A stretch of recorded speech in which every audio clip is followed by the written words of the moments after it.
Men hozir sizga yaxshi hodisalarga o'zingizni moslashtirish uchun gipnoz qilishni o'rgatmoqchiman. Bu atigi 5 daqiqa vaqtingizni oladi xolos.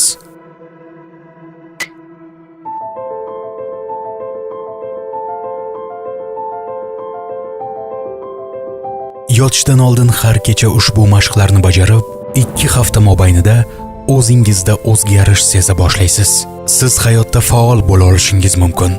Siz ko'proq pul topib ishlashingiz mumkin. Ishingizda unumdorlik oshadi. O'zingizni harakatchan va serquvvat his etasiz. Gap shundaki, men 7-sinfda o'qiyotganligimda darslarni o'zlashtira olmasdim. Kunlardan bir kuni men ajoyib bir kitobni o'qib qoldim. Unda o'zini gipnoz qilish haqida yozilgan ekan. Albatta men bu kitobni o'qib, yaxshi baholar olishga o'zimni undadim. O'sha kitobdagi gipnoz haqida barchaga aytib bermoqdaman. Ularda o'zga bo'lgan ishonch ortdi va ular muvaffaqiyatga erisha boshladilar. Men bu metodimni sportchilarga, biznesmenlarga va talabalarga yordam berish maqsadida qo'llab ko'rdim. Demak, siz ham o'ylab ko'ring, siz bu metodni qay holatda qo'llamoqchisiz? Kelajakdagi 2 daqiqa mobaynida men sizlarga o'zini gipnoz qilish haqida o'rgatmoqchiman. Agar siz talaba bo'lsangiz, baho olishda yuqori natijalarga erishishingiz mumkin. Imtihondan oldin esa bezovtalikdan xalos bo'lasiz. Agar siz biznesmen bo'lsangiz, muvaffaqiyatga erishishingiz aniq. Diqqat bilan tomosha qiling. Barchasi sizning fikrlaringizdan boshlanadi.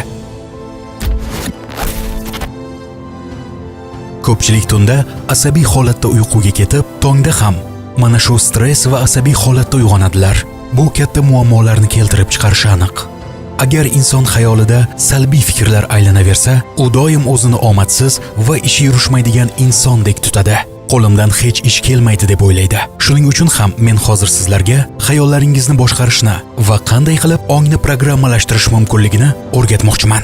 Gap shundaki, atrofingizdagi barcha narsalar sizga albatta ta'sirini o'tkazadi. Ongingizni va fikrlashingizni bolaligingizdan boshqara boshlashgan. Tasavvur qiling, bugun siz maktabda test topshirasiz. Dars paytida o'qituvchi sizga shunday dedi: "Bu test topshirig'i juda murakkab bo'lib, hamma ham a'lo baho ola olmaydi."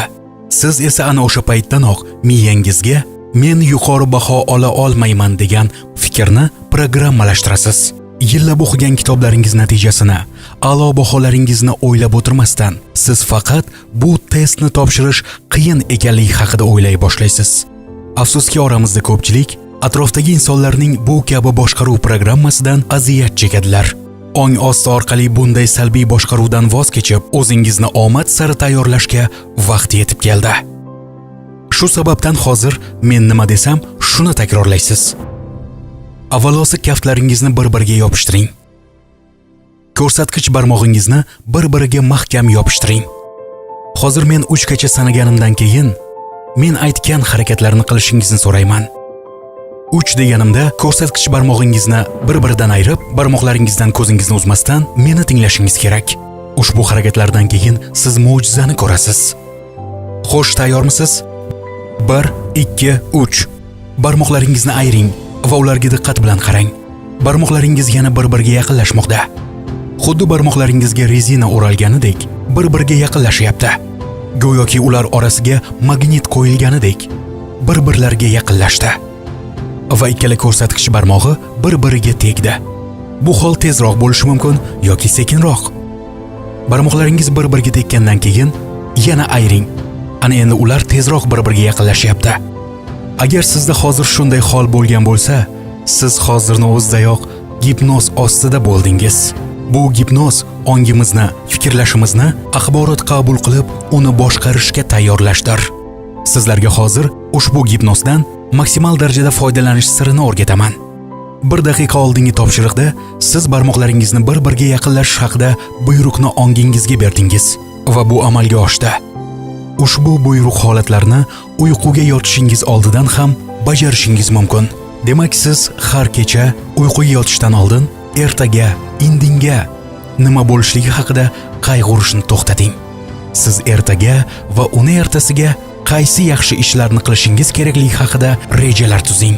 Ertangi yangi kunni qanday baxtli voqealar bilan o'tkazish haqida aniq rejalar tuzing. Bu ishni har kecha uyquga yotishdan oldin bajarishga odatlaning. Ertangi kunda o'zingiz istagandek ideal odam bo'lib uyg'onishni tasavvur qiling. va sizda bir hafta ichida ijobiy o'zgarishlar seziladi. Ishlaringiz yurishadi va hayotga o'zgacha qaray boshlaysiz. Siz muvaffaqiyatga erishayotganingizni anglab yetasiz. Men bu mashqni 7-sinfdan buyon har kuni amalga oshiraman. Bu ishni 2 hafta mobaynida uzmasdan har kuni amalga oshirsangiz, siz o'zingizda yana ham ijobiy o'zgarishlarni his eta boshlaysiz. Agar siz talaba bo'lsangiz, siz yaxshi baholar ola boshlaysiz. Siz agar biznesmen bo'lsangiz, ko'proq daromad olishni boshlashingiz mumkin. Siz bugun o'zingizni shunday programmalashtiringki, ertaga nima xohlashingizni bugun tunda albatta reja qiling.